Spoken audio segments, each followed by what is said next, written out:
नमस्कार दोस्तों, welcome to current affairs. United States ने इंडिया में नेवल लॉजिस्टिक्स हब एस्टेब्लिश करने का प्लान किया है। यहाँ पर आप टाइम्स नाउ का आर्टिकल देख सकते हैं। US planning to set up naval logistics hubs in India to counter China.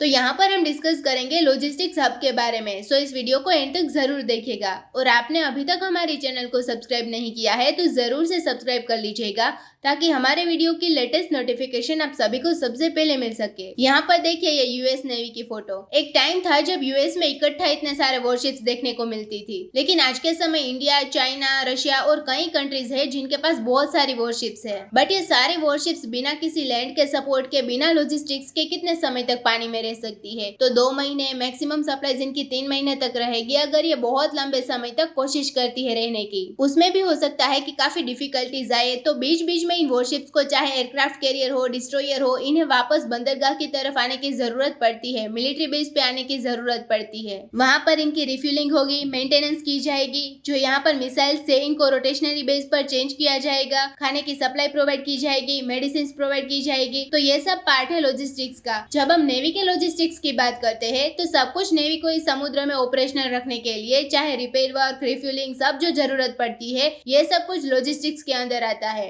Logistics के बिना 3 महीने से ऊपर आपको ऐसा दृश्य दिखेगा नहीं। तो यहाँ पर लॉजिस्टिक्स कोई सर्विस सेंटर नहीं है, ये बैकबोन है, तभी जाके आपको ये नजारा दिखता है। और पिछले 10 सालों में तो ये भी नोटिस किया है कि अब एयरक्राफ्ट कैरियर पे हमें ड्रोन्स दिखते हैं, अटैक ड्रोन्स। इनके लिए अलग से आपको लॉजिस्टिक्स चाहिए, इनके मेंटेनेंस, रिपेयर वर्क के लिए। और एक बात मैं बता दूं, नेवल बेस सिर्फ पार्किंग की जगह नहीं है जहाँ पे एक एयरक्राफ्ट कैरियर सिर्फ पार्किंग के लिए आए। एक नेवल बेस जहाँ पर लॉजिस्टिक्स की फैसिलिटी हो, ये बहुत ज्यादा इंपॉर्टेंट है किसी की नेवी के लिए। यूएसए का केस देखो तो चाइना के सामने उसकी सबसे बड़ी कमजोरी है यूएसए और चाइना का डिस्टेंस, क्योंकि यूएसए चाइना के बीच आता है प्रशांत महासागर। यहाँ पर यह है पैसिफिक ओशन। यूएस नेवी को एक बहुत बड़ा रास्ता तय करके, अगर मान लो कल को वॉर हो जाती है, स्मॉल स्केल वॉर भी हो, तो उस केस में लगातार यूएस नेवी को अगर सप्लाईज प्रोवाइड करनी है, तो जो मेन कंट्री है, मेन लैंड है यूएसए, वहां से सप्लाईज आते आते दिन बीत सकते हैं। तो इसलिए यूएसए ने एशिया में ही कई देश है उनके साथ समझौते करके लॉजिस्टिक्स बेस उन्हीं कंट्री में बना दिए हैं। और अब इन कंट्रीज की लिस्ट में इंडिया भी शामिल होगा।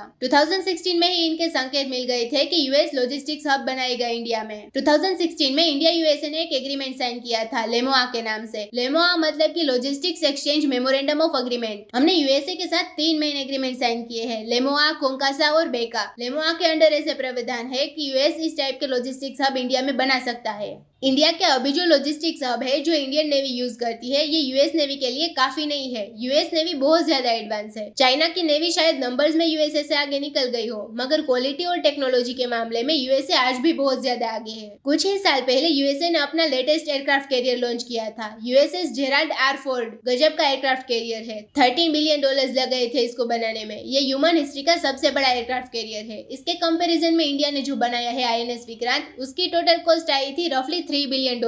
यहाँ पर देखिए यह है यूएसएस जेराल्ड आर फोर्ड। इसके लिए आपको अलग ही लेवल के लॉजिस्टिक्स चाहिए। ऐसे एयरक्राफ्ट को फ्यूल प्रोवाइड करने के लिए, रिपेयर करने के लिए यूएस बहुत ही अलग लेवल के लॉजिस्टिक्स हब डिमांड करता है। यूएसए ने ऑस्ट्रेलिया में भी जो नॉर्थ पार्ट है वहाँ पर लॉजिस्टिक्स हब बनाए हैं। यहाँ पर आप आर्टिकल में देख सकते हैं। इसके लिए इनिशियल $211 मिलियन यूएसए ने खर्च किए हैं और भी $300-400 मिलियन लगेंगे। ये सारा खर्चा यूएसए की गवर्नमेंट ने उठाया है। ऑस्ट्रेलिया काफी दूर है साउथ चाइना सी से, तो ऑस्ट्रेलिया के ये लॉजिस्टिक हब से यूएसए को हेल्प मिलती है। इससे लॉजिस्टिक्स मिलती रहती है यूएसए की शिप को। लेकिन ये यूएसए के लिए काफी नहीं है। यूएसए का एक और मिलिट्री बेस भी है इंडियन ओशन के बीच, डिएगो गार्सिया। ये एक छोटा सा टापू है, वहां पर भी यूएसए ने एक लॉजिस्टिक हब, मिलिट्री बेस बना रखा है। लेकिन फिर भी यूएसए के लिए ज्यादा इंपॉर्टेंट है कि इंडिया में भी ये बहुत सारे लॉजिस्टिक्स हब बनाए, क्योंकि अकेले यूएसए के पास 11 एयरक्राफ्ट कैरियर है और इंडिया के पास 2 एयरक्राफ्ट कैरियर है। इनकी नेवी अपने आप में ह्यूमंगस है, तो इन्हें बहुत सारे लॉजिस्टिक्स हब चाहिए इंडिया के पास, क्योंकि कल को अगर साउथ चाइना सी में कुछ होता है तो यूएस अपना जवाब दे सके चाइनीज नेवी को। और इसके बारे में कई रिपोर्ट भी पब्लिश हुए हैं।